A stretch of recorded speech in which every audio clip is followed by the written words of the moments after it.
Hola amigos de Ecuador, ¿cómo están? Buenas noches a todos.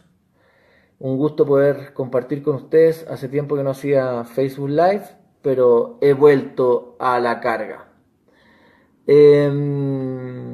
Voy a darle un barrido y una información bastante sensible para lo que se queda de semana de campaña electoral y los intentos de lo que será la oposición para tratar de desestabilizar las elecciones ecuatorianas. Ellos están preparando, escuchen bien, la oposición ecuatoriana, siguiendo el libreto de la CIA en Latinoamérica, del Plan Cóndor y la desestabilización, está preparando lo siguiente. Un grupo muy radicalizado de violentos que están financiados por este servicio de inteligencia van a infiltrar en el movimiento Alianza País a algunas personas armadas para que disparen en contra de los militantes de Creo que ese día salgan a protestar en el CNE o que estén en los lugares, en las calles, viendo el resultado de las elecciones. Esto es lo que se conoce como una operación de bandera negra. ¿Cómo funciona? Se infiltran personajes en las filas de Alianza País, disparan en contra de militantes de Creo y hacen aparecer como que fueran los militantes de Alianza País los que están provocando un crimen, un asesinato, una desestabilización.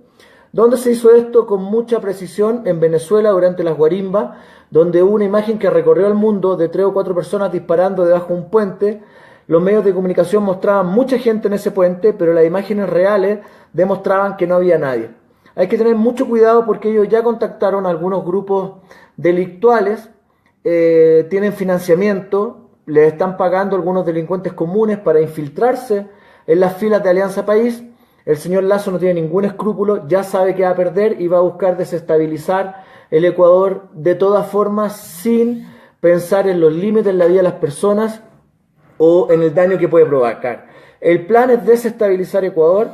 El 2 de abril, con el triunfo de Lenín Moreno, lo que ellos van a buscar es tratar de provocar una intervención armada del ejército o de las Fuerzas Armadas y para eso necesitan una justificación. La justificación va a ser que estos personajes pagados por la oposición se van a infiltrar en las filas de Alianza País y van a disparar en contra de ellos mismos.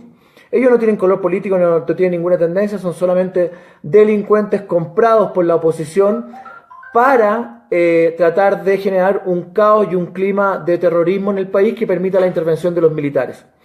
Ustedes pueden creer que esto es una paranoia, ¿no? Pero yo les quiero hacer un pequeño resumen de lo que ha sido la historia de las intervenciones de la CIA en el continente. Ellos parten más o menos el año 1954 en Guatemala, cuando votan a Jacobo Arbenz Guzmán, que había sido legítimamente elegido en el año 1951, y el presidente Eisenhower y la CIA no estaban contentos con las reformas realizadas por Arbenz, y los votan porque Arbenz empezó a combatir en contra de la United Fruit Company y la oligarquía guatemalteca.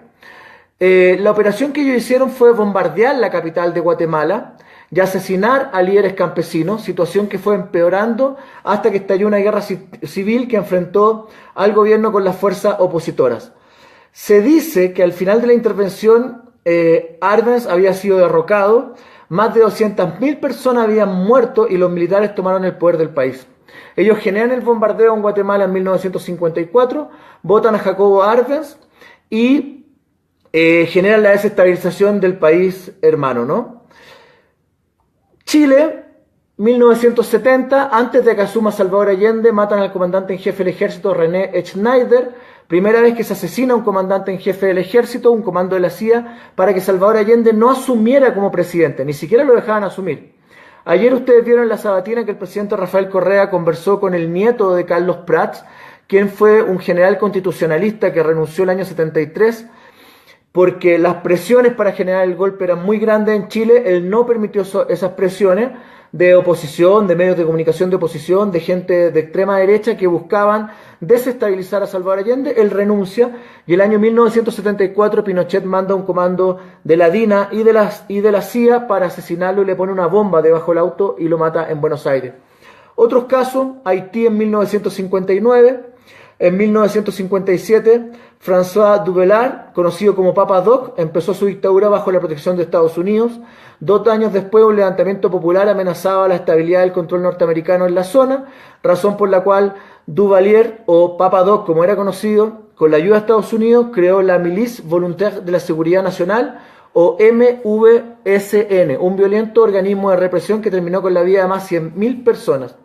En 1971, el poder pasaría a manos de Francesc Duvillard a su hijo Jean-Claude Duvillard, quien gobernó hasta 1986, lo que marcaría el final de la dictadura. La CIA no solo actuó en Chile, en Argentina, en Ecuador. Ya les dije el caso de Guatemala. El caso de Guatemala en 1954, cuando votan a Jacobo Arbenz Guzmán. El caso de Haití en 1959, poniendo a Papa Doc, uno de los dictadores más brutales.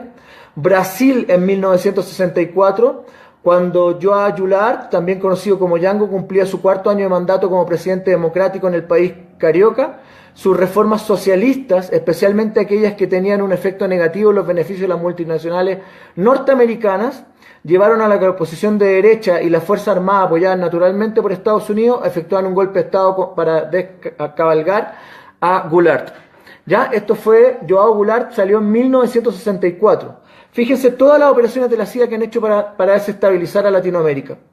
Uruguay, 1969-1973. En los años 70 en Uruguay nace el Movimiento de Liberación Nacional Tupamaru, del cual era miembro Pepe Mujica, un movimiento política y guerrilla urbana que surgió para hacer frente al control norteamericano del país charrúa. La CIA, por supuesto, no vio con buenos ojos el surgimiento de los Tupamaru y decidió tomar carta en el asunto. Así, en 1969 llega al país uruguayo Don Mitrione, agente del FBI, quien hizo de la tortura un proceso rutinario en la vida del país. 3 años de trabajo norteamericano allí dieron sus frutos y en 1972 se instaló la dictadura de Juan María Borba de Berry. Bolivia, 1971. A finales de 1966, Ernesto Che Guevara arribó a Bolivia para incitar una revolución contra el general René Barrientos, que había entregado a Estados Unidos el control sobre sus recursos mineros. 2 años después, el Che fue fusilado por orden de la CIA. Sin embargo, la Junta Militar de Juan José Torres, de carácter antiimperialista, se encargó de generar reformas sociales y laborales que llevaron a Estados Unidos a preparar un nuevo golpe de Estado en el país andino. Así, en 1971 se instaura la dictadura de Hugo Banzer, una vez más llena de detenidos, muertos y desaparecidos. Chile, 1973, el caso Salvador Allende, el asesinato del comandante en jefe del ejército, René Schneider, 3.500 detenidos desaparecidos, más de 40.000 víctimas directas de la dictadura, exiliados, torturados, etc.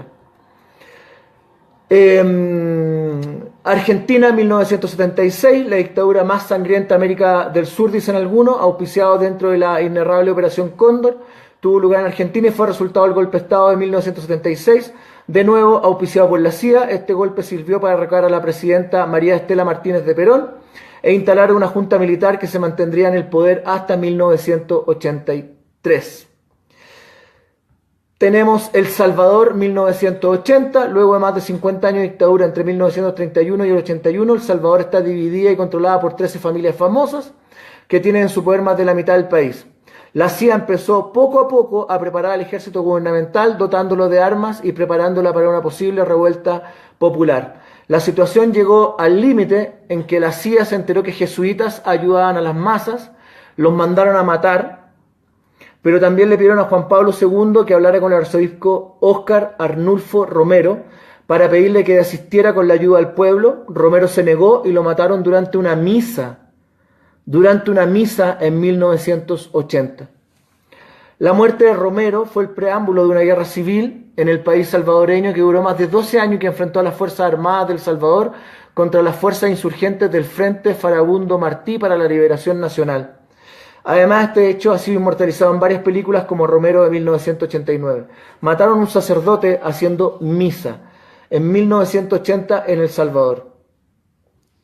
Panamá, 1989.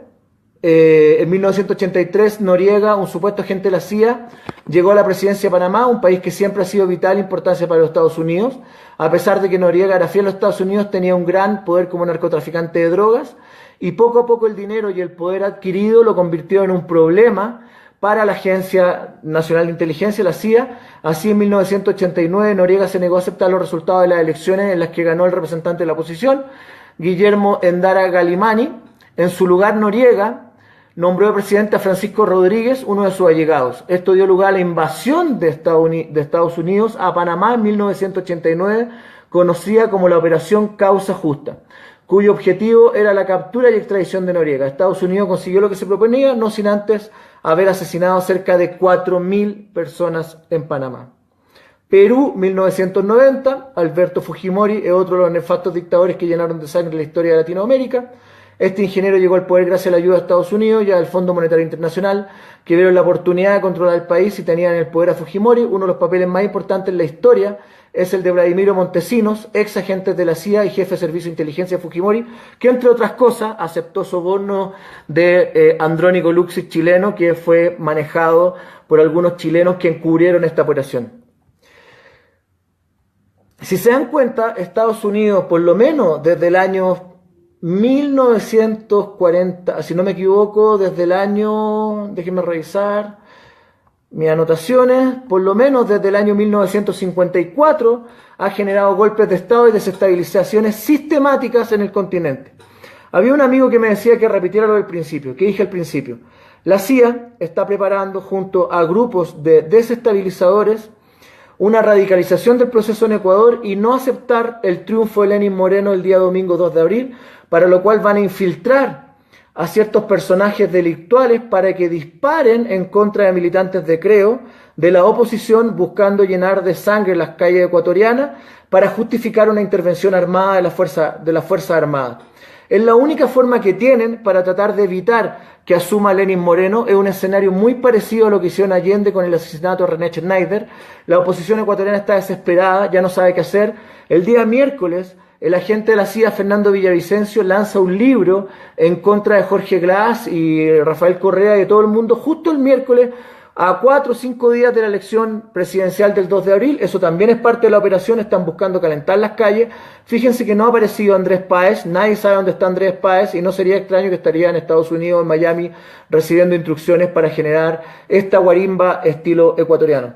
¿Qué es lo que podemos hacer? Reproducir este video, denunciarlo, aprender de la historia de Latinoamérica. No es paranoia, ahí está la información, ahí están los datos históricos, ahí están todas las operaciones de inteligencia que ha realizado la CIA para desestabilizar a nuestros países en Latinoamérica, y lo más probable es que ellos lo que estén buscando es infiltrar, insisto, con delincuentes a la gente de Alianza País que vaya a defender el triunfo que esté celebrando, para disparar en contra de la oposición y la gente de Creo, para provocar un caos social que justifique la intervención armada y provocar a lo menos una intervención de las Fuerzas Armadas para evitar el triunfo de Lenín Moreno. Hay que tener mucho cuidado, estar muy atentos y a investigar esta denuncia, y por favor puedan reproducir todo lo que he dicho en este video, porque es muy importante para la seguridad nacional del Ecuador. La democracia tiene que ser respetada siempre y son los ecuatorianos los llamados a defender el debido proceso y la participación ciudadana para elegir a quién será el sucesor del presidente Rafael Correa. Buenas noches, que esté muy bien.